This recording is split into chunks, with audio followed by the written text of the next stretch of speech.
They laughed before I ever opened my mouth. Not the loud kind, not the obvious kind, but that quiet pause, that look people give each other when they think they already know how the story ends. I felt it the second I stepped into the courthouse. And yeah, that was the moment I realized this wasn't just about a case anymore. This was about who they thought I was and how wrong they were about to be. I was a third-year law student at the time, working in a legal clinic carrying a real case for a real client, not some classroom hypothetical, and I walked into the Franklin City Courthouse on a Tuesday morning with my folder tucked under my arm, trying to look calm, even though my stomach was already tight. The security line moved fast until I stepped forward. 3 guys in suits walked right through, no beep, no pause, barely a glance. Then I stepped through and the detector chirped, not loud, just enough to justify what came next. "Step aside," the guard said, pointing me toward that little gray room off to the side. No explanation, no apology, just routine, like this was the most normal thing in the world. And you know what, for him it probably was. I stood there with my hands visible, waiting, watching the clock on the wall, doing the math in my head. Badge number, time, who walked through while I was standing there. That had already become a habit, even though I didn't fully understand yet why I was doing it. I just knew something felt off. I'd been through this before more than once, and every time I told myself not to overthink it, not to assume intent, not to make it into something bigger than it was. But patterns have a way of announcing themselves whether you're ready or not. By the time I got upstairs to the clerk's office, I was already behind. The woman at the counter didn't look up when I said good morning. She kept typing, slow, deliberate, like time was hers and mine didn't matter. When she finally glanced at my paperwork, her mouth tightened. "We're backed up," she said. "Come back tomorrow." I told her I was filing an emergency motion, that the statute required same-day filing before 4 p.m. She leaned back in her chair and smiled, that thin smile that isn't friendly at all. "Honey," she said, "I've been doing this job for 20 years. That word landed harder than anything else she could have said. Honey. Like I was a kid playing dress-up, like I needed to be reminded of my place. I didn't argue. I didn't raise my voice. I opened my folder, turned it around, slid the statute across the counter, highlighted, tabbed clean. She barely looked at it before pushing the papers back toward me. "You're missing a signature." I flipped to page 6. My signature. Dated that morning. Notarized. Clear as day. I didn't say anything. I just let it sit there between us. The line behind me shifted. People sighed. Someone coughed. The clerk's smile disappeared. She grabbed the stamp and slammed it down so hard the sound echoed. "Fine. Hearings next week. Don't be late." I thanked her quietly, picked up my folder, and walked out. In the stairwell, I leaned against the wall for a second and just breathed. I wasn't shaking. I'd learned how to lock that part away. But something inside me had shifted. This wasn't embarrassment anymore. It wasn't nerves. It was clarity. Because my client wasn't a theory. She was a 63-year-old woman on disability, living on a fixed income, facing eviction with 3 days' notice when the law required 30.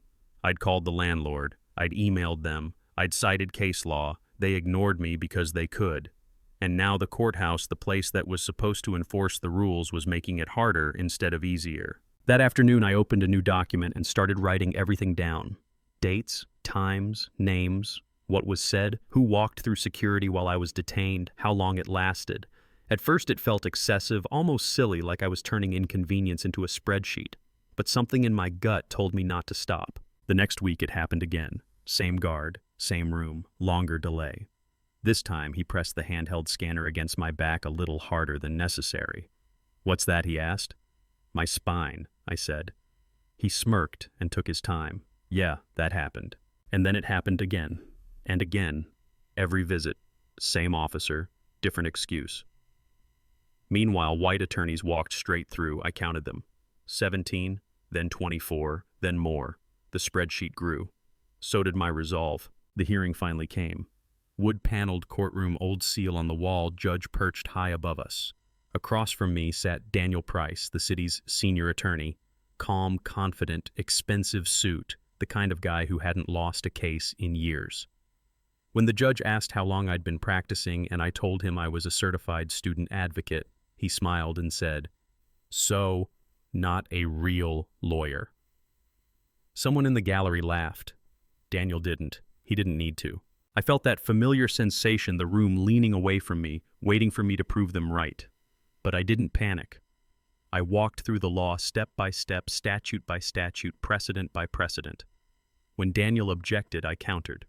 When he tried to dismiss on a technicality, I produced proof including confirmation emails from his own office.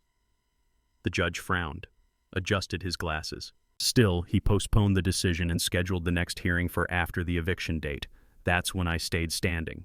Your Honor, that would render relief meaningless. His expression hardened. He said the court had a full docket. I said I was filing an immediate appeal and requesting a stay. The room shifted. Daniel straightened. After a long pause, the judge granted the stay. Outside the courtroom, Daniel caught up to me. That was quite a show, he said. You're talented, but you're burning bridges. I told him bridges built on silence deserved to burn. He smiled and said this wasn't the hill I wanted to die on. Maybe not, but it was the one I was standing on. After that, things escalated. The guard delayed me longer. Once he followed me into the parking garage after hours and told me the courthouse wasn't always safe, that accidents happened. His voice was calm, almost friendly. I recorded it. I stopped going alone. I backed everything up. I contacted a civil rights attorney and sent him my documentation, 50 pages, then 70. He told me I had a pattern, a strong one. We waited, and the system kept making mistakes. Emails surfaced showing coordination between the clerk and the city attorney. A junior lawyer sent me an overruled case hoping I'd cite it. I checked, saved the email, added it to the file. By the time the appellate hearing came, I wasn't just prepared, I was armored. Daniel argued first twisting precedent just enough to sound convincing. When I stood, I didn't look at my notes. This case is about whether the law applies only to people the system respects, I said, or to everyone. One of the judges asked how well I knew the precedent. Another asked who authored it. I told them my father did. Silence. Daniel froze. He'd misrepresented the case. He hadn't known.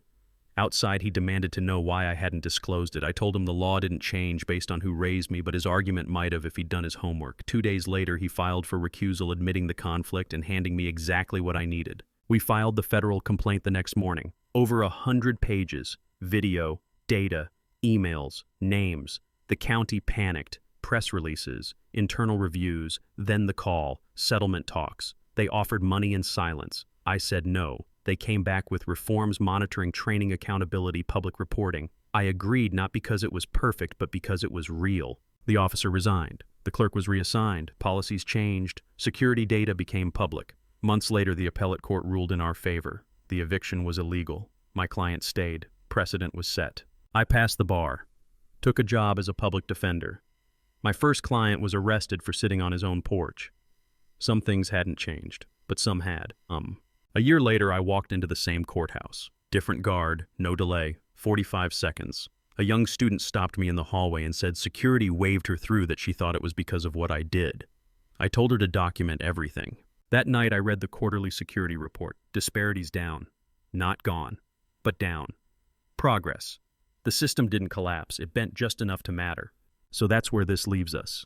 Not with a perfect ending, not with everyone held accountable, but with a question. How many times have you seen someone underestimated and assumed it was harmless? How many systems depend on people staying quiet, and how many would change if someone decided they'd had enough? Let me know in the comments. Tell me where you draw the line between patience and complicity, between keeping the peace and demanding justice. And honestly, if you were standing where I stood, would you have fought or would you have walked away?